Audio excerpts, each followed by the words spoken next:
Assalamualaikum warahmatullahi wabarakatuh. Di sini kelompok kami akan menjelaskan tentang operasional perbankan. Operasional perbankan adalah kegiatan yang dilakukan oleh bank dalam menjalankan fungsinya sebagai lembaga keuangan.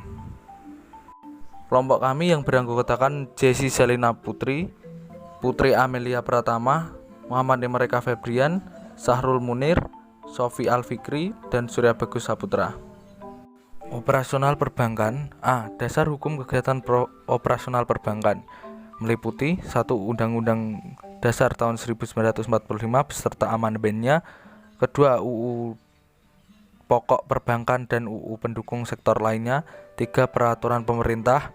4. Peraturan Presiden. 5. Keputusan Menteri Keuangan. 6. Peraturan Bank Indonesia. 7. Peraturan lainnya. Perkenalkan, nama saya Jessi Selina Dwi Putri. Saya NIM 63010220001.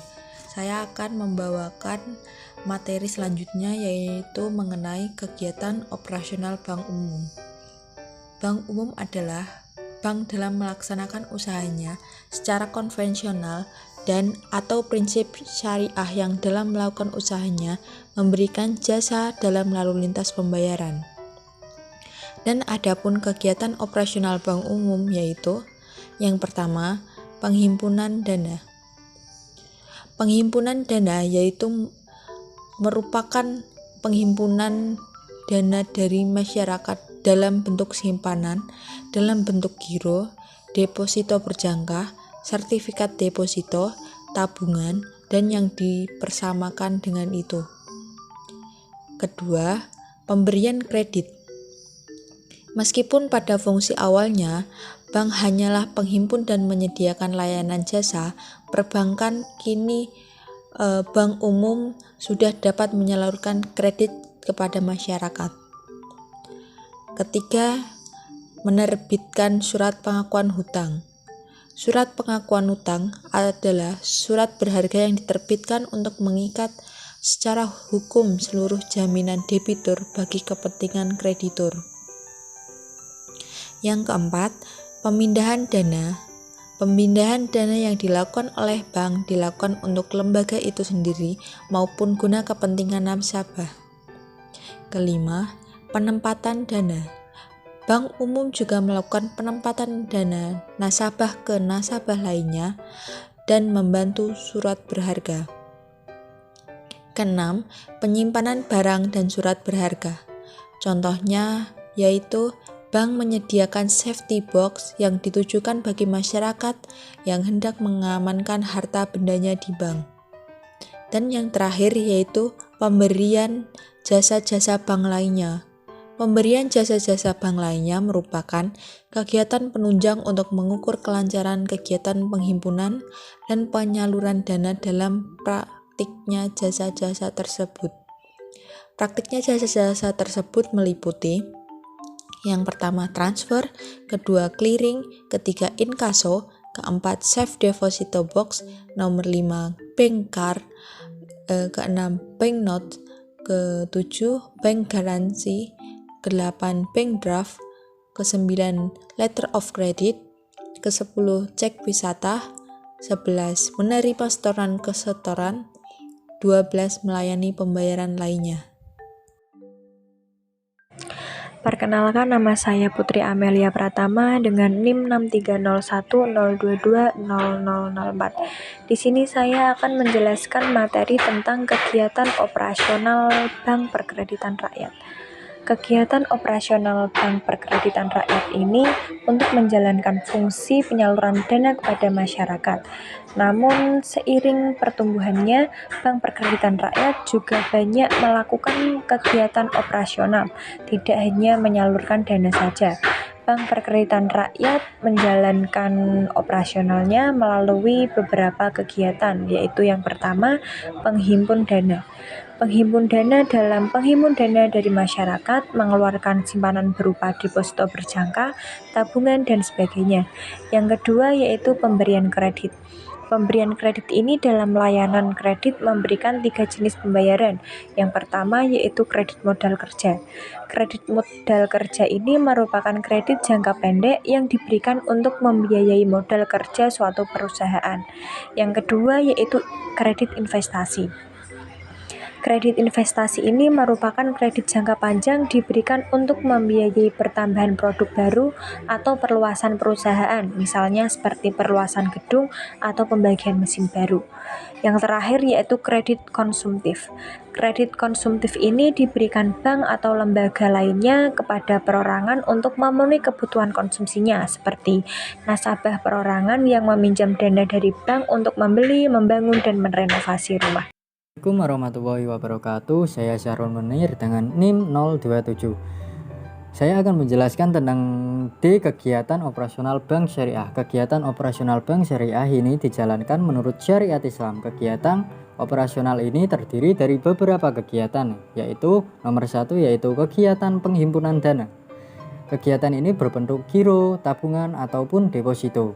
Prinsip yang dijalankan yaitu ada 2, meliputi prinsip wadiah dan prinsip mudharabah. Untuk yang kedua yaitu kegiatan penyaluran dana. Kegiatan ini ada beberapa prinsip yang dijalankan. Untuk yang A, jual beli. Prinsip ini sehubungan dengan perpindahan kepemilikan barang yang dilakukan oleh bank kepada nasabah. Untuk yang B, prinsip sewa. Prinsip ini merupakan prinsip yang sehubungan dengan perpindahan manfaat. Prinsip ini sama halnya dengan prinsip jual beli, namun perbedaannya terletak pada objek transaksinya. Pada prinsip jual beli, objek transaksinya adalah berupa barang, sedangkan pada prinsip sewa, transaksinya berupa jasa. Untuk yang C, prinsip bagi hasil. Prinsip ini terdiri dari 2 pembiayaan, yaitu A. Pembiayaan musyarakah yang modalnya berasal dari 2 lebih atau lebih pihak. Untuk yang B, pembiayaan mudharabah yang modalnya hanya berasal dari 1 pihak. Untuk yang ketiga yaitu kegiatan produk jasa dan perbankan lainnya. Bank syariah menawarkan produk jasa dan bank lainnya berupa wakalah, kafalah, syaf, qard, rahan, hiwalah, ijarah, dan al-wadiah. Saya akan menjelaskan slide selanjutnya yaitu operasional perbankan berkaitan dengan penghimpunan dana dan juga penggunaan dana. 1. Rela penghimpunan dana yaitu segala kegiatan usaha bank dari berbagai sumber yang digunakan untuk memenuhi kepentingan usahanya, termasuk di dalam bank memberi dana dari masyarakat dengan berbagai jenis makanan. Terdapat 3 sumber penghimpunan dana. Untuk yang A, dana sendiri, dana pihak ke-1. Dana yang bersumber dari modal sendiri atau seorang modal dari pemegang saham. Untuk yang B, dana pinjaman, dana pihak kedua. Dana pinjaman dari bank luar yang terdiri atas pinjaman dari bank-bank lain, pinjaman dari bank atau lembaga keuangan lain di luar negeri, pinjaman dari lembaga keuangan bukan bank, dan pinjaman dari Bank Sentral atau Bank Indonesia. Untuk yang C, dana masyarakat, dana dari pihak ketiga. Dana-dana yang berasal dari masyarakat, baik perseorangan maupun badan usaha yang diperoleh bank dengan menggunakan berbagai instrumen produksi simpanan yang dimiliki oleh bank. Dana pihak ketiga biasanya lebih dikenal dengan dana masyarakat, merupakan dana yang dihimpun oleh bank yang berasal dari masyarakat, meliputi masyarakat individu maupun badan usaha. Bank menawarkan produk simpanan kepada masyarakat dalam menghimpun dananya. Perkenalkan, nama saya Surabaya Saputro. Di sini saya akan menuliskan materinya. Materi selanjutnya adalah sumber dana yang berasal dari pihak ketiga atau yang disebut dana masyarakat. Antara lain, 1. Simpanan giro atau demand deposit. Simpanan yang penarikannya dapat dilakukan setiap saat dengan menggunakan cek atau biliet giro. Sarana perintah lainnya atau dengan pemindah bukuan. Yang kedua adalah simpanan tabungan atau saving deposit. Simpanan yang penarikannya hanya dapat dilakukan menurut syarat yang telah disepakati, tetapi tidak dapat ditarik dengan cek atau biliet giro dan alat lainnya yang dipersamakan dengan itu. Bank bertindak sebagai penerima dana titipan dan nasabah bertindak sebagai penitip dana. Yang terakhir adalah simpanan berjangka, termasuk di dalamnya yaitu ada deposit berjangka dan sertifikat deposito. Saya Sofi Alfikri, NIM 029, akan menyampaikan materi yang selanjutnya. Materi yang selanjutnya yaitu penggunaan dana bank.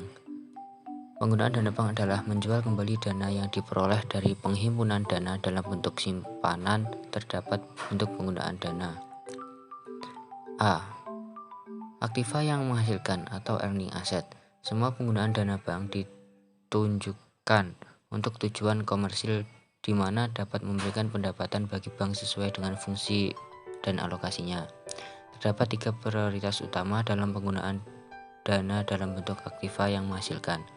Yang pertama yaitu cadangan likuiditas sekunder atau secondary reserve, adalah di mana penggunaan dana ditempatkan dalam aktiva liquid yang bukan kas, yang bertujuan untuk memberikan pendapatan bagi bank setiap saat dan juga dapat dijadikan sebagai uang tunai tanpa memberikan kerugian pada bank.